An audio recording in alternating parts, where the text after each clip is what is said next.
Welcome to the Cthulhu 2 video. In part 1, Dolly 2 drew up a knife design that we mocked up at knifeprint.com, who water jetted these out for us.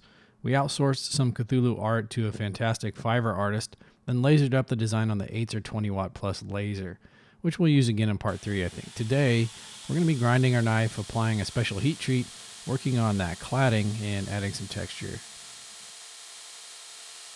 Let's grind some bevels. Now, as I mentioned in the last video, I don't know exactly what processes will be necessary to bring all this together because, well, I'm a poor planner and I don't really know what I'm doing. So getting the right order of operations gets a little bit tricky, but I'm fairly confident that we can't mess up by starting with the bevels. It seems like that's a pretty safe place to go first.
Alright, our 80 CRV2 steel is going to be normalized twice.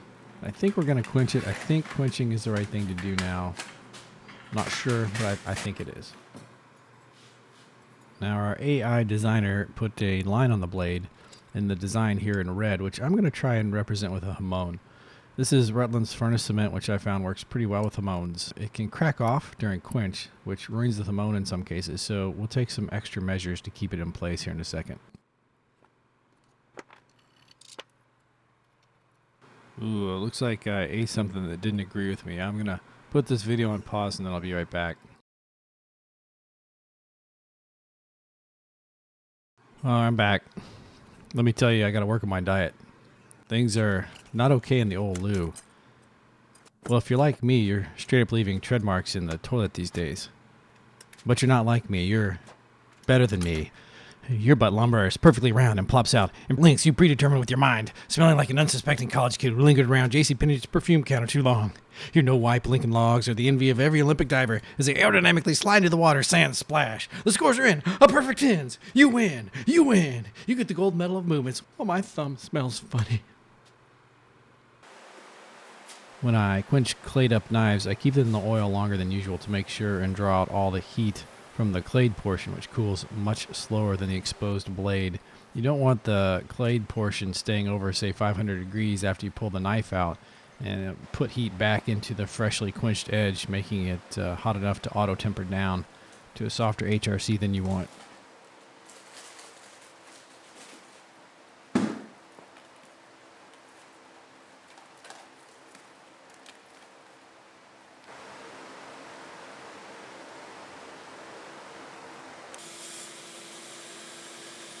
Everything stayed nice and straight. We're going to do some finish grinding, and we'll have to decide what comes next.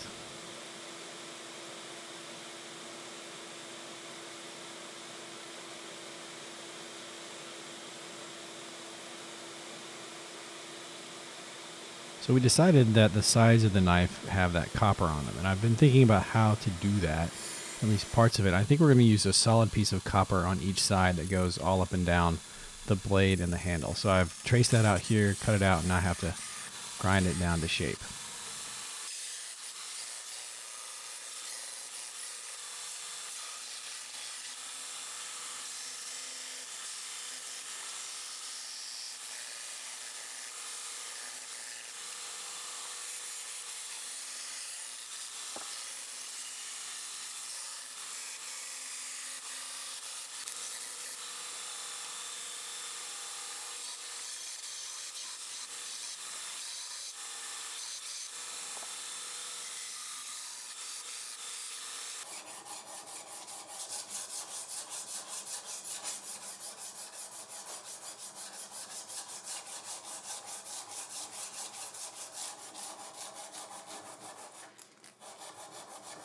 before we polish out the hamon anymore, we really need to figure out how the copper is going onto the knife. So let's work on that for a minute. So I've really been debating on how to stick the copper to the sides of the knife and the handle. And I think you could make something look really cool with some brass pins, you know, you pin some brass pins all up and down. I think it would hold it just fine. The drawing makes it look like this entire area here is encased with copper. So there's copper along this edge here as well as the sides. So I've been, you know, I've never really soldered all that much. But I've been soldering, you know, copper to steel with just silver solder, and it's pretty tough. Like you can put a screwdriver in there and bang on it, and nothing's coming loose. I made this piece here. This is the 3-sided soldering I just did, and there's a little extra solder in here because I didn't clamp it in this direction when I soldered this. But I'm gonna do some peening on here because that's the final texture I want on the copper. And if this holds up and I can figure out a way to apply heat to the knife without ruining the blade temper, I might use this. I have another idea too with brass pins going in the side that would be equally as difficult to apply. But I'm gonna peen this and see what happens.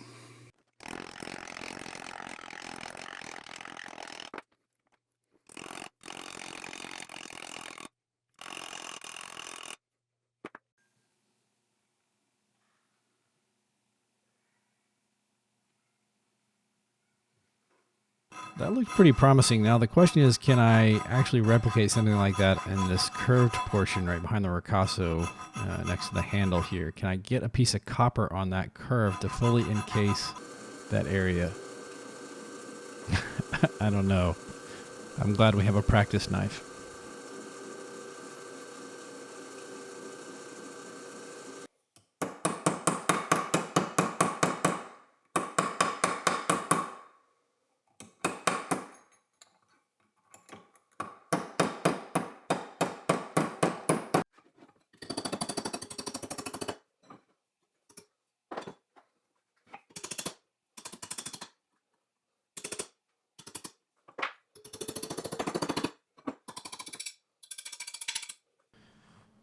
So it soldered up pretty nice here in the finger choil area.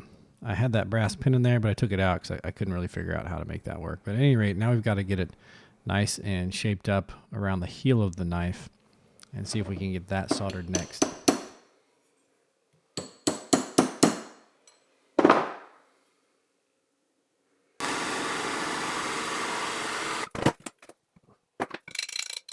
Went back and forth with the heat there, got it hot enough, tried to solder it, and I just couldn't get it hot enough without undoing the solder in the finger choil area. Next, we're going to try a method that relies a little more on brass pins.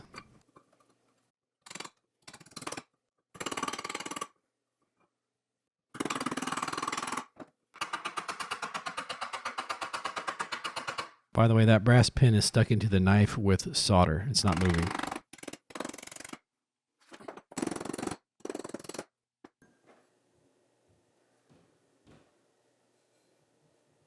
Well, so here's a test piece.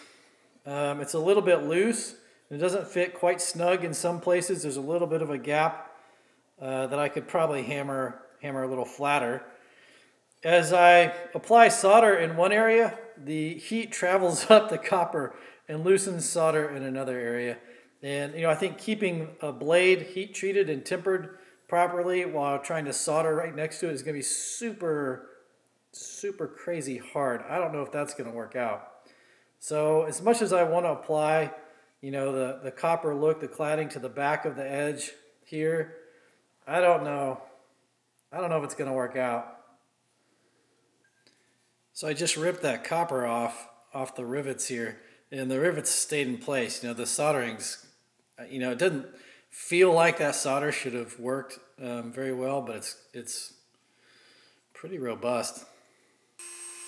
If you have any ideas on how to make that work, let me know in the comment section. Now remember, our AI design goes straight from the copper to the blade, and I can't grind that shape. There's no such plunge line that I can grind. So I have to transition between where the copper ends and the blade starts.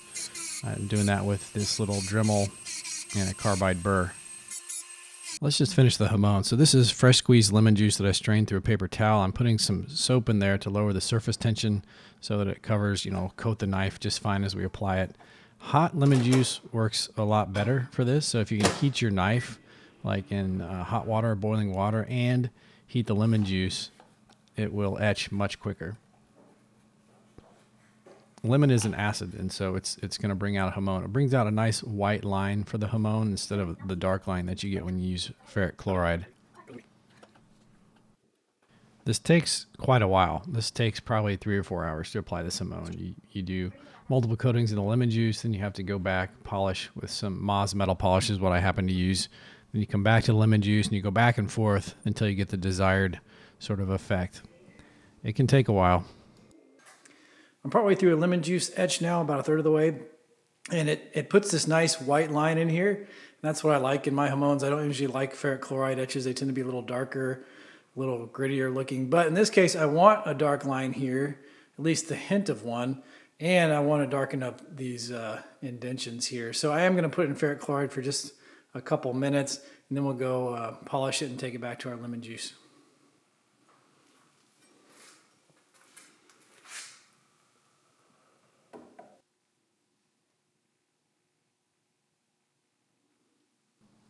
This is the metal polish and some 4/0 steel wool, which still leaves tiny scratches. So eventually I'll make my way to a rag or polishing cloth, which will take those tiny scratches out.